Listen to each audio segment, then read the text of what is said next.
Welcome back to the Sports Source. This segment brought to you by Safety Systems. It's summer vacation time, and with Safety Systems, you don't have to worry about your home while you're away. You can control all your security devices, from cameras to locks, with a button push on your smartphone.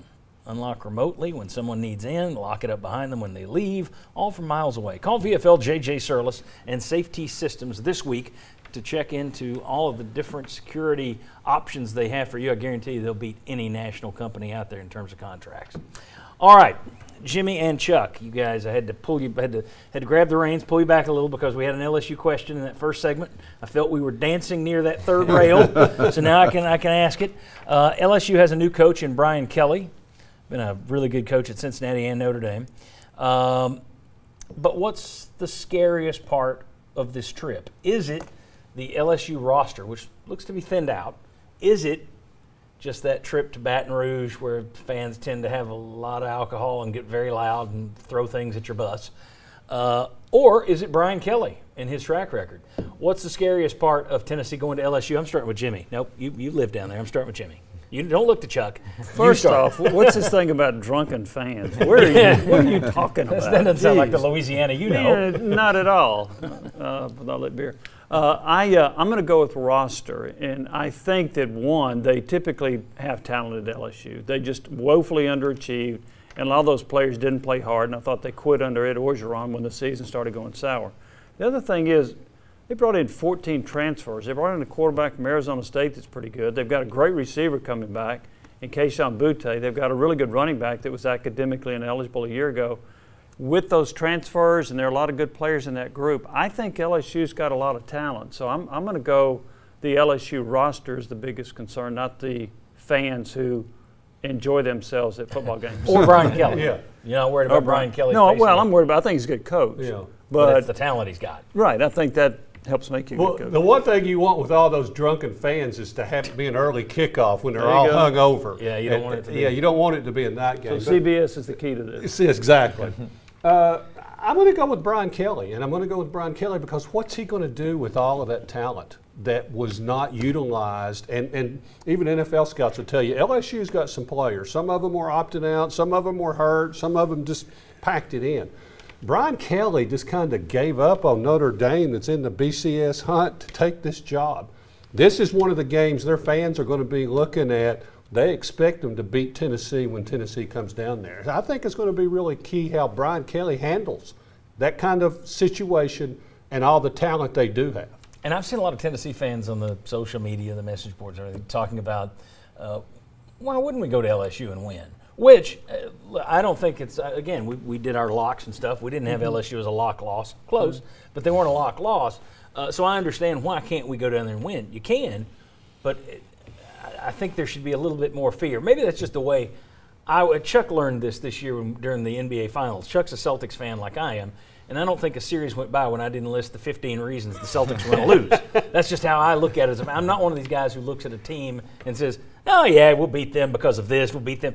I'm more, okay, we could lose because of this, we could lose because of that. So when I look at LSU, if I'm a Tennessee fan, I'm looking at the reasons that I should be on alert as opposed to, wary. I'm not worried about them. I'm not wary of them.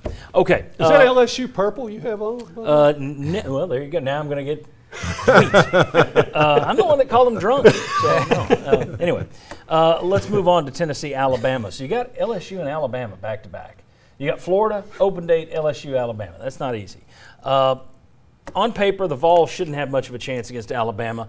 This is an amazing stat. Alabama, when Nick Saban arrived down there, the all-time series lead was 43 wins, 37 wins, 8 ties. Alabama was +6. After they've won 15 straight under Nick Saban, they're +21. I mean, I don't know that. It's crazy. You could make a case that he's had a bigger impact on the Tennessee-Alabama series than Bear Bryant did, or General Neyland, which is a hell of a statement to make. But my question is, does Josh Heupel provide an X factor that previous Tennessee coaches didn't have? And let me show you some numbers here if we can get these up here. This is what I'm talking about. Now, only 13 losses in the last 10 seasons for Alabama. 13 in 10 years. 10 of those 13 have come away from home. So you've got them here in Knoxville. Okay, that helps. But look at these last two numbers. 10 of their 13 losses have come to foes that scored 30 or more points against them. 7 of the 13 losses have come to foes that scored 40 or more against them. And those weren't all Clemson and Ohio State talent. We're talking Hugh Freeze beat them twice. Gus Malzahn beat them 3 times. All right. Texas A&M beat Texas A&M, up tempo, high scoring. You see where I'm going here. Does Josh Heupel provide a better chance for Tennessee to upset Alabama than any of his Tennessee predecessors? Babach. I am going to say, surprisingly, yes. I think it does give them a little bit better Really? chance. I was just baiting you. I still think that in the end, Alabama just has too much talent until Tennessee closes that gap. But you're talking about an upset and not, okay, is Tennessee going to consistently play with Alabama now with Saban there and Heupel here?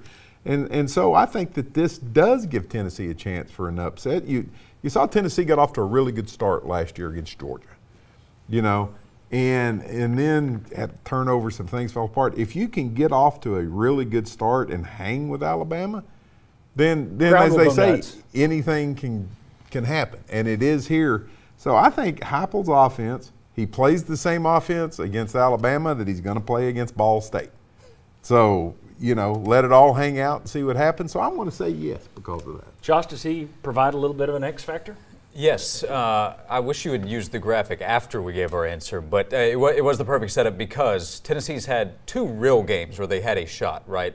2009, Terrence Cody blocks the field goals, and then 2015, have the lead in the 4th quarter. But those were 2 low-scoring defensive games where Alabama knew, hey, if we strike once or twice or we get a stop, we're good. They couldn't score against Alabama then. If Tennessee can, we're always going to talk about turnovers in this kind of game. If you can force a couple of turnovers and get a couple of touchdowns on the board, and all of a sudden there's real pressure on Alabama and their margin for error starts to slip away, I think that's how you have to beat them. You can't think, let's beat them 14-13. That's not really going to work out. But if you think, hey, let's try to beat them 35-34, you've got a better shot. You're not going to play ball control, run it between the tackles, and beat Alabama. Yeah, I mean, the Hugh Freeze and Gus Malzahn, that's 5 losses that Nick Saban has been saddled with where I know Ole Miss had some talent at that time. Auburn had some talent. They didn't have Alabama talent. So I think it does even it up a little bit. Do you guys agree that he has a better shot than Tennessee predecessors against Nick Saban because of his system? Absolutely. I think when you have a system that can score like that, you become a more dangerous team. And then if you get a lead, if you're scoring on Alabama and maybe they start to get a little pressure, start to tighten up a little bit, I think that opens the door. If you can't score, it obviously makes it a little bit harder. But, yeah, I think Heupel gives them a much better chance than the predecessor. And you saw that in the game last season, right? Tennessee had Saban frustrated on the sidelines. They're scoring, they're completing passes. He's asking what the heck's going on out there. But the other side of that is, too, this will be the revenge tour for Alabama after they did not win a national championship. And when that happens, they typically are very, very tough to beat. But there won't be revenge against Tennessee because Tennessee hadn't beat them in 16 years. No, the revenge is not winning the national championship game. Okay. All right, very good. When we come back, I want to spend a lot of time breaking down the UT Martin game. It's fascinating. No. Let's talk about Kentucky. Heck of a shootout last year in Lexington. Will Levis is considered the higher draft prospect in his battle with Hendon Hooker. But in terms of this coming season, who gets the quarterback advantage, Hooker or Levis in the Tennessee-Kentucky game? And we'll throw in something about UT Martin. Come on back.